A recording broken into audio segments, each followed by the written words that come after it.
আজ সকাল 6:30 থেকে রাত 12টা কখন বেজে গেল সারাদিন কিন্তু কাজের মধ্যে বুঝতেই পারলাম না।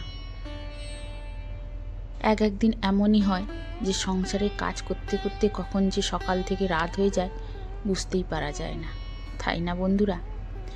নমস্কার বন্ধুরা, আশা করি সবাই ভালো আছেন, সুস্থ আছেন। আমিও ভালো আছি। আমি সুস্মিতার নতুন আবার একটা ভিডিওতে আপনাদেরকে স্বাগত জানিয়ে আর সঙ্গে নিয়ে আজকে আবার একটা ভিডিও নিয়ে আপনাদের সামনে উপস্থিত হলাম। আর আজকে কিন্তু সকাল সকাল ঘুম থেকে উঠেই কিন্তু চান করে নিয়েছি। কেন জানেন?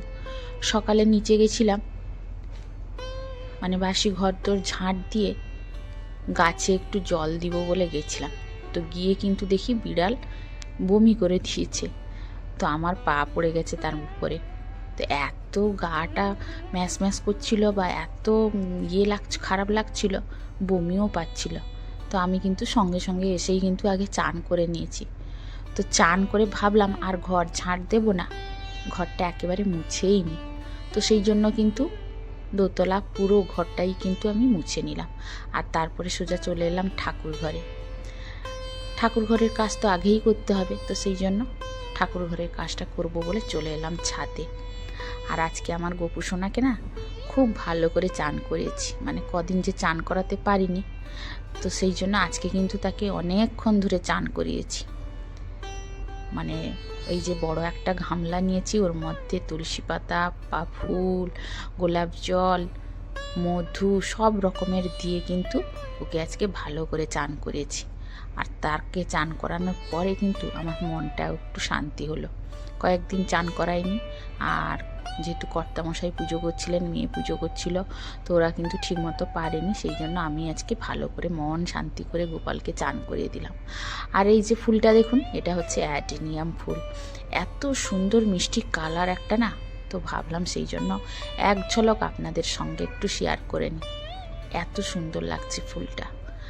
আর এই যে ফুল তুলছি ঠাকুরের কাছে দেবো বলে, তো মেয়ে এসেছিলো ছাদে, মেয়েকে বললাম তুই একটু ক্যামেরা করে দে না, তো ও কিন্তু ক্যামেরা করছিল। আর আমি এই দেখুন ছাদের মধ্যে ওই জঙ্গলে ঢুকে ঢুকে কিন্তু ফুল তুলছি। সত্যি ফুল তুলতে যে আমার কি আনন্দ লাগে, আর ঠাকুরের কাছে দিতে তেমনই আনন্দ লাগে। তো সেই জন্য এই যে প্রতিদিন এখন গরম পড়েছে, এক ঝুড়ি করে ফুল পাচ্ছি, তার মধ্যেও গাছে কিন্তু অনেক ফুল রেখে দিচ্ছি। তো যাই হোক, আজকেও ঝুড়ি ভর্তি করে প্রতিদিনের মতো তুলে নিলাম। আর এই যে ঠাকুরের চরণে কিন্তু দিয়ে দিলাম। ঠাকুরের চরণে না দিলে কিন্তু মনটা শান্তি হয় না, তাই না বন্ধুরা? তো আমিও কিন্তু প্রতিদিন তুলে যতক্ষণ না ঠাকুরের চরণে দিচ্ছি মন থেকে শান্তি পাই না।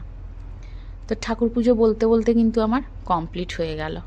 আর এই যে গোপাল সেবাটা এখানে দিয়েই কিন্তু আমি এখন বর্তমানে এইখানেই রাখি, নিচে এখন আর নিয়ে যাই না। কারণ দেখলাম যে মেয়েরও একটু প্রবলেম হচ্ছে, মানে সন্ধেবেলায় একদম সন্ধে দিয়ে গোপালকে ঘুম পাড়ানোর জন্য নিচে নিয়ে যাই, তা না হলে কিন্তু ঠাকুর ঘরেই রাখি গোপালকে। তো এই যে পুজো শেষ করে চলে এলাম একদম রান্না করতে। আর বন্ধুরা, আমাদের এখানে যেহেতু পুজো চলছে, তো সেই জন্য বলতে বলতে আজকে 7 দিন হয়ে গেল নিরামিষই খাওয়া হচ্ছে। আর নিরামিষ খেতে খেতে না বিরক্ত এসে গেছে বন্ধুরা, কি আর বলবো, বাড়িতে কেউ খেতে চাইছে না। তো আজকে ভাবলাম গরম হোক যাই হোক একটু খিচুড়ি করে ফেলি, মানে প্রত্যেক দিন ওই ডাল তরকারি খেতে আর একদমই ভালো লাগছে না। তো সেই জন্য ভাবলাম আজকে একটু খিচুড়ি করে ফেলি। খিচুড়ি সবাই খেতে ভালোবাসে, শুধু আমার হাজব্যান্ড ভালোবাসে না, তবে বাধ্য হয়ে কিন্তু খেয়ে নেয়। তো সেই জন্য খাক আর না খাক কী আর করব, প্রতিদিন নিরামিষ কী কী রান্না করব বলুন দেখি।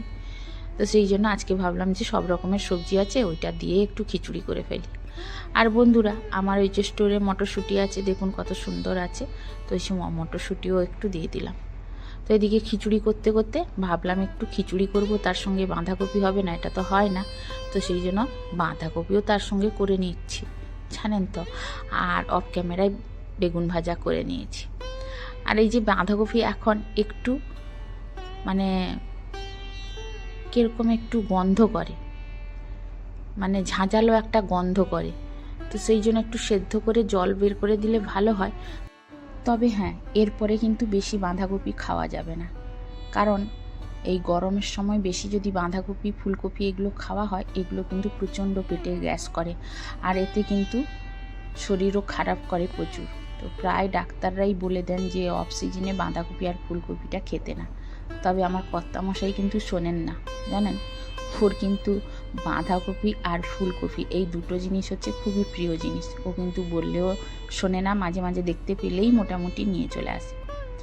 তো যাই হোক, তারপরে রান্নাবান্না শেষ করে কিন্তু এই যে বাসনগুলো মেজে নিচ্ছি, কারণ আমাদের রান্না করার পরে কিন্তু জানি না কোথা থেকে এত বাসন মানে হয়ে যায়। এক গাদা বলতে গেলে বাসন বেরাই, জানেন। সারাদিনে অন্তত আমাকে 3 থেকে 4 বার শুধু বাসনই মাজতে হয়। এত বাসন কোথা থেকে হয় কে জানি।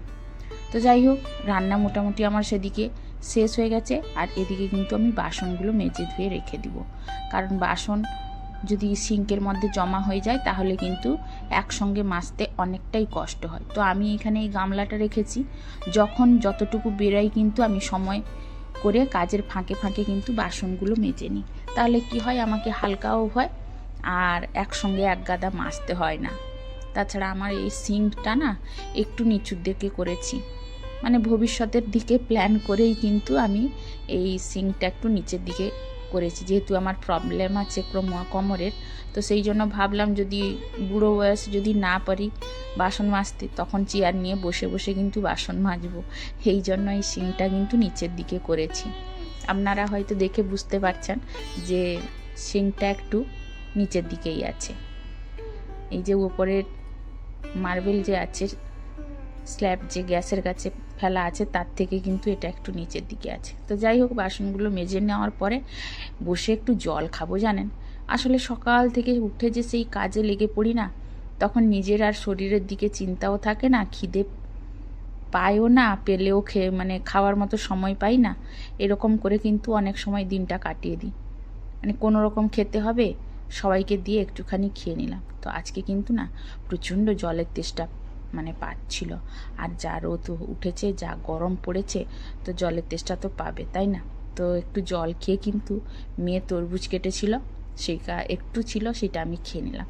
তারপরে দেখি হঠাৎ হাজব্যান্ড বাবু এলেন ছাদের উপরে ওই গরমে। আমি বললাম তাহলে তুমি একটু ওআরএস জল খেয়ে যাও। তো ওর জন্য ও অস্থির করে মারছিল আমাকে, বলে না আমি খাবো না, না খাবো না বলে চলে যাচ্ছিল। আমি বললাম না, আমি তাড়াহুড়ো করে দিচ্ছি, হয়ে গেছে, তুমি খেয়ে যাও। তো ওকে দেখুন আমি কত এটা বা স্পিডে করে দিয়েছি, কিন্তু তাও আমি অনেক তাড়াহুড়ো করে করছিলাম বলে ও আমাকে ক্যামেরা নিয়ে দেখছিল। তো যাই হোক, ওর জন্য একটু জল করে দিলাম, ও খেয়ে কিন্তু চলে গেল।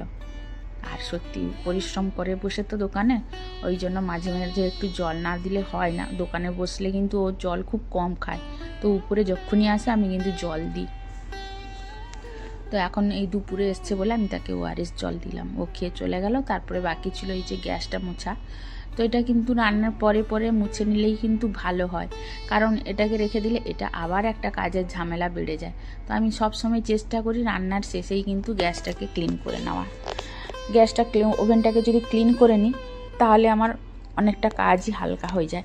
তো এইভাবেই কিন্তু সকাল থেকে দুপুর পর্যন্ত আমার কিন্তু ননস্টপই কাজ চলতে থাকে, মানে 5 মিনিট বসে থাকার মতো সময়ই পাই না। এই যে দেখলেন জল খেলাম, মানে কোনো রকম বসে পড়ে একটু জল খেয়ে নিচ্ছি, তারপরে আবার কাজে লেগে পড়েছি। কারণ ঘুম থেকে ওঠার পরেই মনে হয় যেন আজকে মানে দুপুরে যে খাওয়া পর্যন্ত মানে কতক্ষণে কাজ আমার কমপ্লিট করব। তো সেই টেনশানটা কিন্তু মাথায় থাকে বলে সব কাজ কিন্তু সময়ের মধ্যে করে নিতে পারলে তবে গিয়ে শান্তি পাই। তো সেই জন্য প্রতিদিনই চেষ্টা করি সকালে ঘুম থেকে উঠেই আগে সংসারের কাজকর্মগুলো কমপ্লিট করে নিতে, কারণ আমাদের এই এখন যারা হাউসওয়াইফ তাদের কিন্তু এই একটাই কাজ। তো এই যে গ্যাসের সঙ্গে সঙ্গে এই সিঙ্কটাও আমাদের, এটাও প্রতিদিন পরিষ্কার করার একটা ঝামেলা থাকে, না পরিষ্কার করলে কিন্তু নোংরা বড্ড হয়, কারণ এখানে সব কিছুই বাসন মাজা থেকে হাত ধোয়া মোছা সব কিছু করা হয়। তো এটাকে পরিষ্কার না রাখলে এটাও একটা নোংরা হয়ে যায়। আর তাছাড়া আমাদের এদিকে জলের আয়রন আছে, তো এদিকে কিন্তু প্রতিদিনই বলতে গেলে এই সিঙ্কগুলো কেন সব জায়গায় একটু একটু করে পরিষ্কার করে যদি না রাখি তাহলে কিন্তু কষ পড়ে যায়, একটা দাগ হয়ে যায়। তাও বাথরুমের ট্যাপগুলো না সব দাগ হয়ে গেছে, মানে রাস্ট পড়ে গেছে, এতটাই আয়রন এদিকে জলের আমাদের। তো বন্ধুরা কার কোন দিকে আয়রন বেশি আছে কমেন্টের মাধ্যমে জানাবেন। আমাদের এদিকে কিন্তু প্রচুর আয়রন। আমি মুছে পরিষ্কার করে প্রতিদিনই কম বেশি করি বলে মানে এত পরিষ্কার দেখা যায়, সিঙ্ক বলুন বা বেসিন বলুন সব কিছু। তো যাই হোক, তারপরে কিন্তু আপনাদের সঙ্গে চলে এলাম একদম বিকেলবেলায় দেখা করতে। তো বিকেলবেলায় না, ঠিক সন্ধেবেলায় আমি কিন্তু খুব তাড়াতাড়ি সন্ধে দিয়ে বাজারে চলে গেছিলাম, জানেন তো, বাজার বাড়িতে কিছু ছিল না, তো সেই জন্য কিন্তু বাজারে গেছিলাম। আর আজকে কিন্তু অনেকটাই বাজার করে এনেছি। বাজার করতে বেরোলে না বললেও তখন অনেক কিছু আনা হয়ে যায়। তো সবজি বাজার এনেছি আর কিছু গ্রোসারি বাজারও এনেছি। আমরা যতই বাজার করি না কেন, একদিন ছাড়া একদিন দেখা যায় যে আজকে এটা নেই, কালকে সেটা নেই, পরশু এটা নেই, এই হয় না বন্ধুরা? আমারও সেই হয়। যতই আমি মাসকাবারি বাজার করে আনি না কেন, মাঝে মধ্যে কিন্তু টুকটাক এটা সেটা কিন্তু শেষ হতেই থাকে, তো সেগুলোও কিনতে হয়। তো ভাবলাম যে কয়েকটা জিনিস শেষ হয়ে গেছিলো, গিয়ে বাজার থেকে নিয়ে আসি আর একটু সবজি বাজার নিয়ে আসি, কারণ নিরামিষ খাওয়া হচ্ছে কদিন ধরে, তো সবজিটা একটু বেশি খরচা হচ্ছে। তো অল্প একটু বাজার করে আনলাম। আর এই যে দেখুন, এতগুলো গ্রোসারি জিনিস কিন্তু নিয়ে এসেছি, নেই করে কিন্তু অনেকটাই নিয়ে এসেছি। আর তার সঙ্গে নিয়ে এসেছি এই যে আমার গোপালের জন্য 3টে ড্রেস এনেছি, তার জন্য একটা জলের গ্লাসও এনেছি। আর এই ড্রেসগুলো দেখুন, কত কিউট কিউট ড্রেস, একদম এত ছোট ছোট ড্রেস কি করে বানায়। আমি হাতে বানাবো বলে মানে সব কিছু রেডি করে রাখলাম, কিন্তু এত ছোট কাপড় না ভাঁজ করে সেলাই করাই কিছুতেই যাচ্ছে না, তো সেই জন্য কিন্তু রেখে দিয়েছি, আবার তাই কিনে আনলাম।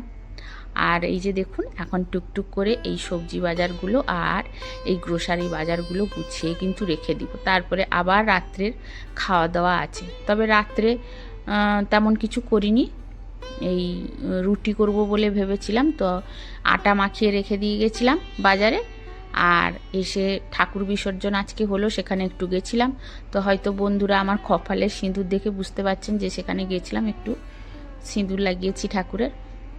আর তারপরে এসে কিন্তু বাড়িতে এই যে গ্রোসারি জিনিসগুলো গুছিয়ে নিচ্ছি। তো এই যে জিরেটা ধুয়ে ভালো করে রোদে শুকিয়েছিলাম, জিরেটা কিন্তু খুব সুন্দর মানে হয়েছে, ঝরঝরে হয়ে গেছে, আর কালারটা দেখুন পুরো চেঞ্জ হয়ে গেছে। আর বাকি যেসব জিনিসগুলো এনেছিলাম গ্রোসারি, ওইগুলো কিন্তু একটু একটু করে গুছিয়ে নিলাম, কারণ এগুলো আমাকে গুছাতেই হবে, না গোছালে হবে না। তো এইভাবেই কিন্তু আমার সকাল 6:30 থেকে রাত 12টা পর্যন্ত, মানে এখন তো আমি 9টার সময় গ্রোসারি গোছাচ্ছি, তারপরেও তো আরও কাজ আছে, তাই না সংসারের বন্ধুরা? তো সেই জন্য কিন্তু আমি ঘুমোই প্রতিদিন হয়তো 12টা, 12:30, 1টাও হয়ে যায়। তো এইভাবেই কিন্তু আমার সকাল থেকে রাতটা কিভাবে যে পেরিয়ে যায় প্রতিদিন, সেটা আমি নিজেও ভেবে পাই না। এইভাবেই কিন্তু আমাদের প্রতিদিন চলে, যারা আমরা হাউসওয়াইফ আর এইভাবে সংসারটাকে মেনটেন করি। তো আমাদের কাজই হচ্ছে সারা দিন এইভাবে সংসারটাকে চালিয়ে অক্লান্ত পরিশ্রম করে ভালো রাখা সংসারটাকে, তাই না? তো আমিও সেই চেষ্টাটা সবসময় করি। তো বন্ধুরা, আপনাদের সঙ্গে আজকে কিন্তু অনেক কথা বলে নিলাম। জানি না কে কতদূর ভিডিওটা দেখেছেন, আর যদি কোনো বন্ধু এতদূর এসে থাকেন, ভিডিওটি যদি ভালো লেগে থাকে কোনো অংশে, তাহলে অবশ্যই একটা কিন্তু কমেন্ট করে যাবেন। আর নতুন কোনো বন্ধু যদি এতদূর ভিডিওটা দেখে থাকেন, তাহলে অবশ্যই একটা সাবস্ক্রাইব করে পাশে থেকে যেতে পারেন। তাহলে আজকের মতো শেষ করছি বন্ধুরা, টাটা।